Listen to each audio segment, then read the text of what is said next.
ख्वाजा मंसूर हुसैन की रिपोर्ट के मुताबिक साबिक उम्मीदवार सूबाई असम्बली हल्का PP 271 मुजफ्फरगढ़ और खानगढ़ की सियासी और अवामी शख्सियत चौधरी मोहम्मद आमर करामत कोरोना वायरस के बायस इंतकाल कर गए।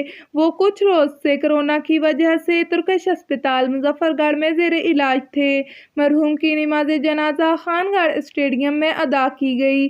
साबिक IG पुलिस मियां मोहम्मद अयूब कुरैशी, जमशेद अहमद दस्ती, अब्दुल हई दस्ती, सरदार औन हमीद डोगर, चेयरमैन वकला पंजाब मुहाज राना, अमजद अली अमजद, एडवोकेट साबिक सदर बार कौंसिल इकबाल खान, साबिक MPA Malik Kasur, senior headmaster Rana Farzand Ali, Pir Aamir Iqbal, Mian Muhammad Ismail Bhatta, Haji Qurban Hussain, तहसीलदार चौधरी साजिद, शहजाद खान, राना वाजिद अली, एडवोकेट डॉक्टर अब्दुल रशीद शेख, नवाबजादा मोहम्मद बिलाल खान, साजिद बलोच, लियाकत शेख, कारी अब्दुल लतीफ़, कारी असगर सईदी और हर मकतब फ़िक्र के अफराद ने नमाज जनाजा में शिरकत की।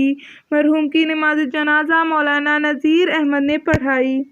इसी के साथ आपको बताएं, मुरीद के करीब कार दरख्त से टकरा गई। हादसे में एक खातून समेत 2 अफराद जख्मी हो गए। तलागंग से चकवाल आने वाली कार ड्राइवर की गफलत की वजह से मुरीद के करीब सड़क से उतर गई और दरख्त से जा टकराई।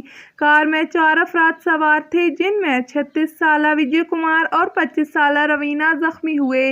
दोनों को रेस्क्यू 1122 ने इब्तदाई तबी इमदाद मुहैया करने के बाद अस्पताल मुंतकिल कर दिया। आपको बता रहे हैं, मुरीद के करीब कार दरख्त से टकरा गई। हादसे में एक खातून समेत 2 अफराद जख्मी हुए। जख्मियों को रेस्क्यू 1122 ने इब्तदाई तबी इमदाद मुहैया करने के बाद अस्पताल मुंतकिल कर दिया। जख्मियों में 36 साला विजय कुमार और 25 साला रवीना शामिल हैं।